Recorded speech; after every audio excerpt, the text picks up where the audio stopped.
Hello, welcome to Subha Adukkalai. நான் உங்கள் சுபா கந்தன். இன்றைக்கி நம்ம வீடியோவில் பன்னீர் கிரேவி பார்க்கலாமா? வெரைட்டி ரைஸ்க்கு, சப்பாத்தி, இட்லி, தோசை எல்லாத்துக்குமே அருமையாக இருக்கும்.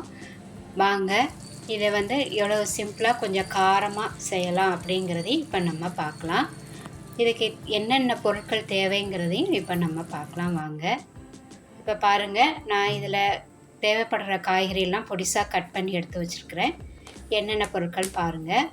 இப்போ நான் பன்னீர் அமுல் பன்னீர் 200 கிராம் எடுத்து வச்சுருக்கேன். பச்சை பட்டாணி 100 கிராம் எடுத்து வச்சுருக்கிறேன். 2 தக்காளி கட் பண்ணி வச்சுக்கோங்க. இதை நம்ம பேஸ்ட்டாக அரைக்கிறதுக்கு வேணும். பெரிய வெங்காயம் நான் பொடிசாக கட் பண்ணி வச்சுருக்கிறேன். மல்லித்தழை, ஹோல் கரம் மசாலா, ஸ்பைசஸ் எல்லாத்தையுமே எடுத்து வச்சுக்கலாம். 2 பச்சை மிளகாய் கீரி வச்சுக்கோங்க. கொஞ்சமாக இஞ்சி பூண்டு பேஸ்ட்டு. மற்ற பொருட்கள்னால் கல் உப்பு, பொடி உப்பும் தேவைப்படும். நெய், எண்ணெய், காஷ்மீரி சில்லி பவுடர், மஞ்சள் பொடி, மிளகு பொடி, அவ்வளோதான். வாங்க, இப்போ நம்ம இதை எப்படி செய்யலாங்கிறதே இப்போ நம்ம பார்க்கலாம். இப்போ இதுக்கு தனியா பொடியும் சீரக பொடியும் வேணும். நான் அது ரெண்டையும் நான் தனியாக வறுத்து நான் பொடி பண்ணி எடுத்து வச்சுக்கிறேன். பாருங்கள், இப்போ இது நல்லா ஆயிலெலாம் சேர்க்காமல் நம்ம இதை வறுத்து வச்சுருக்குறோம். இதை நான் ஒரு மிக்ஸி ஜாருக்கு மாற்றிக்கிறேன். நல்ல ஃபைன் பவுடராக நம்ம பொடி பண்ணி எடுத்து வச்சுக்கலாம். வாங்க, இப்போ நான் ஒரு கடாயில் எண்ணெயும் நெய்யும் சேர்த்து எடுத்து வச்சுருக்கிறேன். இப்போ இதில் நம்ம பன்னீரை நம்ம தனியாக வறுத்து எடுக்க போகிறோம். அதுக்கு நான் கொஞ்சமாக உப்பு சேர்த்துக்கலாம். கொஞ்சம் மஞ்சள் பொடியும் சேர்த்துருக்குறேன். கொஞ்சம் காரப்பொடிக்கு நான் காஷ்மீர் சில்லி பவுடர் நான் இதில் கலந்துக்கிறேன். இதில் இந்த அமுல் பன்னீர் அதில் ஏற்கனவே க்யூபாகவே இருந்தது. நான் அதனால் அதை நான் அப்படியே சேர்த்துக்கிட்டேன். இதை இன்னும் பொடிசாக வேணுன்னா நீங்கள் இதை கட் பண்ணி எடுத்து வச்சுக்கோங்க. இப்போ இந்த ஆயில் நெய்யில் இந்த பன்னீர் நல்லா வறுத்து எடுத்துக்கலாம். இது கொஞ்சம் ரொம்ப மெல்லிஸாக இருக்குங்கிறதுனால நம்ம நல்லா பெரட்டி போட்டு ஃபுல்லுமே நம்ம வறுத்து எடுத்து வச்சுக்கலாம். பாருங்கள், இந்த வறுத்ததை நம்ம காரப்பொடியெலாம் சேர்க்காமல் நீங்கள் வறுத்தீங்க அப்படின்னா நீங்கள் தண்ணியில் போட்டு வைக்கலாம். நான் இதை காரப்பொடியெலாம் கலந்துருக்கிறதுனால நான் இதை இப்படியே எடுத்து வச்சுக்கிறேன். இப்போ வேறொரு கடாயில் நான் கொஞ்சம் எண்ணெயும் நெய்யும் சேர்த்து எடுத்துக்கிறேன். இதில் நம்ம எடுத்து வச்சுக்கிற ஹோல் கரம் ஸ்பைசஸ் எல்லாத்தையுமே நம்ம இதில் கலந்துக்கலாம். இதை நல்லா பொரியட்டும். இந்த பொரியும் போதே நம்ம எடுத்து வச்சுக்கிற பச்சை மிளகாயும் நீங்கள் இதை சேர்த்துக்கோங்க. பொடிசாக கட் பண்ணி வச்சுருக்கிற பெரிய வெங்காயத்தையும் சேர்த்துக்கோங்க. இதுக்கு வெங்காயம் நான் 2 சேர்த்துருக்கேன். நீங்கள் கூட 1 கூட சேர்த்துக்கலாம். இது அதிகமான வெங்காயம் சேர்க்கும்போது இந்த கிரேவி ரொம்ப நல்லாயிருக்கும். இந்த வெங்காயம் எல்லாமே நல்லா செவந்து வரணும். நல்லா வதக்கிக்கோங்க. நான் இந்த கிரேவி தேங்காய் சாதத்துக்கு, நெய் சாதத்துக்கு எல்லாம் செய்வேன். இப்போ ரீசெண்டாக இப்போ நான் நெய் சாதம் போட்டிருந்தேன், கீ ரைஸ் போட்டிருந்தேன். நீங்கள் அதில் அந்த வீடியோ பார்க்கல அப்படின்னா நான் அதனுடைய லிங்க்கையும் தரேன் பாருங்கள். இப்போ நான் இஞ்சி பூண்டு பேஸ்ட்டையும் சேர்த்துருக்கேன். இப்போ இது மறுபடியும் நல்லா வதங்கட்டும். நல்லா செவந்து வந்தோடனே நம்ம மற்ற பொருட்களை கலந்துக்கலாம்.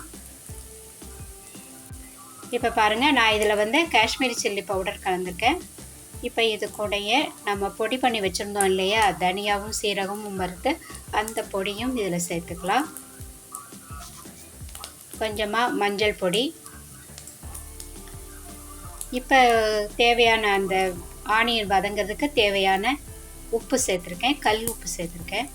இது சில்லி பவுடர். இது எங்களுக்கு கொஞ்சம் காரமாக வேணும்னு சேர்த்துருக்கேன். இது ஆப்ஷனல் தான், வேணும்னா சேர்த்துக்கோங்க. இன்னமும் நம்ம பெப்பர் சேர்ப்போம். அதனால் காரம் நீங்கள் பார்த்து சேர்த்துக்கோங்க. இந்த மசாலாலாம் கருகிடாமல் வறுத்துட்டு ஒரு 1/4 கப் அளவுக்கு, அதாவது ஒரு 5 டேபிள் ஸ்பூன் அளவுக்கு நான் சூடான தண்ணியை நான் இதில் ஊற்றிக்கிறேன். இந்த மசாலாலாம் கொஞ்சம் வதங்கட்டும். இதை 2 நிமிஷம் மூடி வச்சிடலாம். சப்பாத்திக்கு இந்த சைட் டிஷ் ரொம்ப அருமையாக இருக்கும். நீங்கள் ட்ரை பண்ணி பாருங்கள். நான் ஏற்கனவே நிறைய கிரேவி வீடியோவும் போட்டிருக்கிறேன். இப்போ நம்ம எடுத்து வச்சுருந்த தக்காளி பேஸ்ட்டையும் இது கூட நம்ம கலந்துடலாம். இப்போ இதையும் சேர்த்து நல்லா வதக்கிக்கோங்க.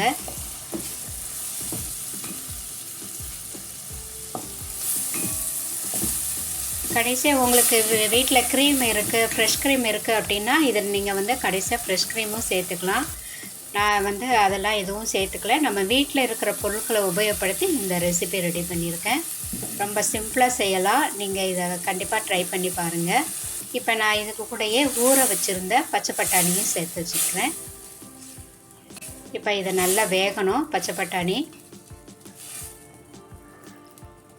இப்போ இதை நம்ம மூடி வைக்கலாம். இது ஒரு 5 நிமிஷம் கழித்து நம்ம பார்க்கலாம். இப்போ பாருங்கள், நல்லா கொதிக்குது. பீன்ஸ் நல்லா வெந்திருக்கு. நம்ம ஏற்கனவே இது ஊற வச்சுருந்தது தான் பச்சை பட்டாணியாக இருந்தாலுமே.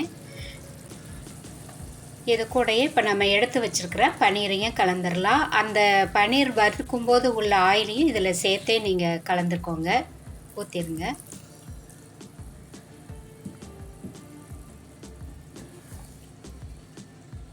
அருமையாக வந்திருக்கு. இப்போ இதை வந்து நல்லா கலந்து விட்டுக்கலாம்.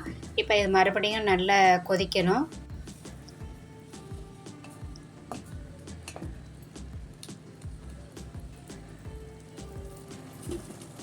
இது கூடயே நம்ம பொடிசாக கட் பண்ணி வச்சுருக்கிற மல்லித்தழையும் கலந்துடலாம். கடைசியாக நம்ம மிளகு பொடி எடுத்து வச்சுருந்தோம் இல்லையா, அதையும் சேர்த்துக்கோங்க. இதில் பச்சை மிளகாய் இருக்குது, காஷ்மீரி சில்லியில் வந்து கொஞ்சம் காரம் இருக்குது, வரமிளகாய் பொடியிலையும் காரம் இருக்குது. அதனால் மிளகு பொடியும் போட்டிருக்கிறதுனால கொஞ்சம் பார்த்து போட்டுக்கோங்க. இப்போ இது நல்லா கொதிக்குது பாருங்கள், ரெடியாக இருக்குது. நம்மளுடைய பன்னீர் கிரேவி ரெடியாக இருக்குது. நீங்களும் இதை ட்ரை பண்ணி பாருங்கள், ரொம்ப அருமையாக இருக்கும். வெரைட்டி ரைஸ்க்கு, சப்பாத்தி, இட்லி, தோசைக்கெல்லாம் நல்லாயிருக்கும். பூரிக்கும் நல்லாயிருக்கும். இந்த ரெசிபி உங்களுக்கு பிடிச்சிருக்கும்னு நினைக்கிறேன். பிடிச்சிருந்ததுன்னா லைக் பண்ணுங்கள், ஷேர் பண்ணுங்கள், சப்ஸ்கிரைப் பண்ணுங்கள், பக்கத்தில் இருக்கிற பெல் ஐக்கானையும் ப்ரெஸ் பண்ணுங்கள். அப்போ தான் நான் போடுற புது வீடியோலாம் நோட்டிஃபிகேஷனாக உடனுக்குடனே உங்களை வந்து சேரும் ஃப்ரெண்ட்ஸ். நன்றி, வணக்கம்.